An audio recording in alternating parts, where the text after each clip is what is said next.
15 ta' Marzu, Santa Luisa de Marillac. Għexet bejn l-1591 u l-1660.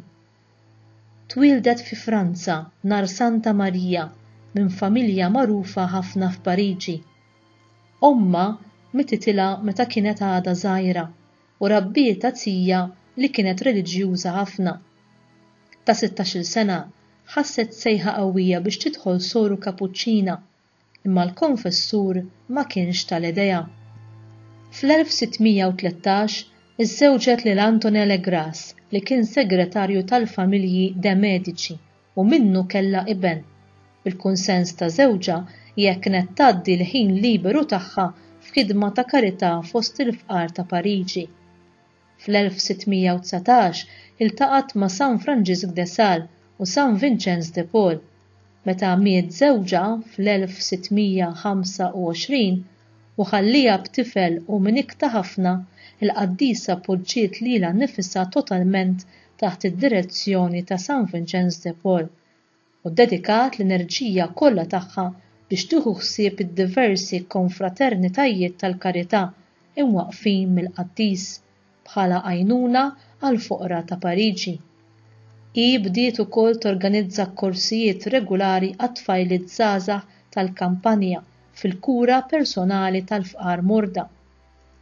Dan jista' jitqies bħala l-bidu tas-sorijiet tal-karità. Ix-xogħol dedikat tagħhom ħalla frott abbundanti kif jidhru mill-fatt li fl-ewwel sena biss tal-ħidma tagħhom kellhom 760 konverżjoni minn fost il-Luterani u l-Kalvinisti. Is-sorijiet bdew jieħdu ħsieb it-tagħlim reliġjuż u sekulari tat-tfal foqra, bnew djar għall-anzjani, il-morda u n-nies b'diżabbiltajiet fiżiċi u mentali. Fuq talba tar-Reġina ta' li qabel kienet dama tal-karità, xi sorijiet marru l-Polonja u hemm ħadu ħsieb itaffu d-battijiet tas-soldati feruti u bdew jissejħu l-anġli tal-kamp tal-battalja. Qabel ma mietu San Vincenz de Paul u Santa Luisa kien hemm diġà 40 dar fi Franza.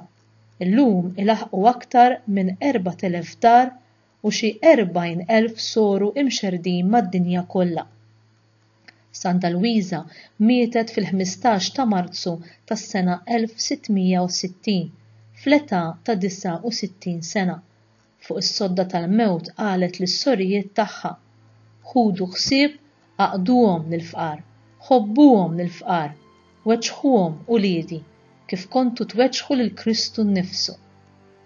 Santa Luisa iddikjarata qaddisa mill-Papa Piju XI fis-sena 1934.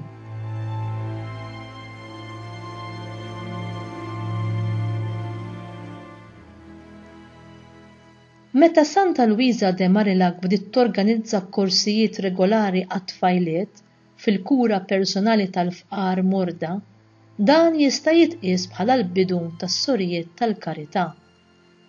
Il-ħidma tas-sorijiet kienet meħtieġa ħafna fl-kerrejja u fl-isptarijiet, imma f'dan iż-żmien kienet ħaġa li qatt ma nstemat li s-sorijiet ma jkunux magħluqin fil-klawsura.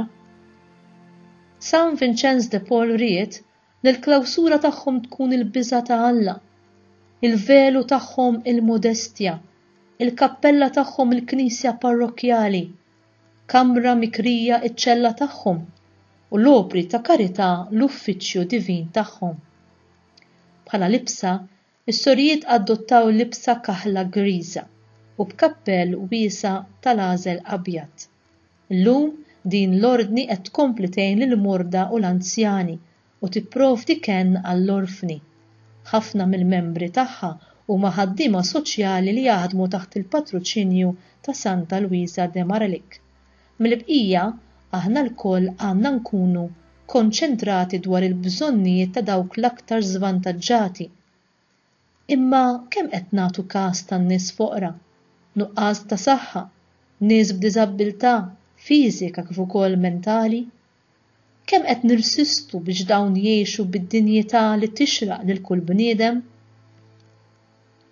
Fl-omelija tiegħu l-Arċisqof Monsignor Charles Scicluna fid-Dar tal-Providenza fl-ewwel ta' Marzu tas-sena 2015 jgħid hekk: Id-diżabbiltà tista' tara bħala limitu, tista' tara wkoll bħala xi ħaġa li ma jistax ikollha żbuħija tagħha, xi ħaġa li tbedek, xi ħaġa li tinkwetak. F'din id-dar, bl-ispirazzjoni tal-fundatur Dum Michela Zoppardi, bil-ġenerożità ta' ġenerazzjonijiet ta' Maltin u Għawċin, id-diżabbiltà ġiet trasfigurata u mibdula. Hawnhekk id-diżabbiltà ma naħbuhiex, imma bil-karità, bl-għajnuna, bil-paċenzja, bl-imħabba, sitwazzjonijiet diffiċli jiġu trasfigurati u mibdula. Dawn jiġu mibdula b'xhieda tad-dinjità tal-bniedem li ma jistrieħx fuq l-intelligenza tiegħu jew fuq il-kapaċità li juża s-sensi kollha tiegħu u lanqas ma tiċċaħħad minħabba limiti tiegħu. Id-dinjità tal-bniedem hija don ta' Alla li ħalaqna l-koll ulidu. Din id-dar hija dar il-wens, dar il-ken.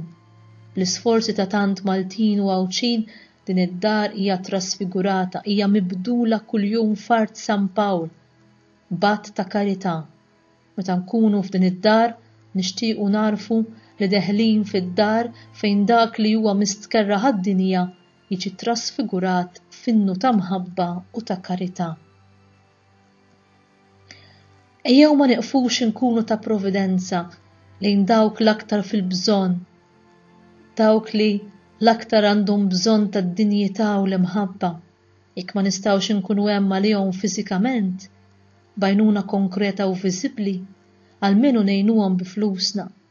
Dawn id-djar jeħtieġu eluf ta' flus biex jitmexxew u jaqdu d-doveri tagħhom lejn ir-residenti. Ejjew inkunu ġens karitattiv, nibqgħu nkunu dan, ulied veri ta' San Pawl li bil-fidi li għaddilna urina kif insibu lil Kristu f'kull bniedem u naqduh minn qalbna u mill-aħjar li nistgħu.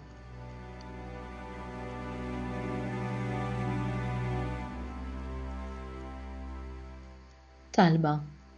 Aziz Mulej, Santa Luisa de Marilek għarfet lilek fil-batut, dietek b'fedeltà u kienet ta' eżempju għal tant u tant persuni li għadhom sal-lum jimxu fuq il-passi tagħha.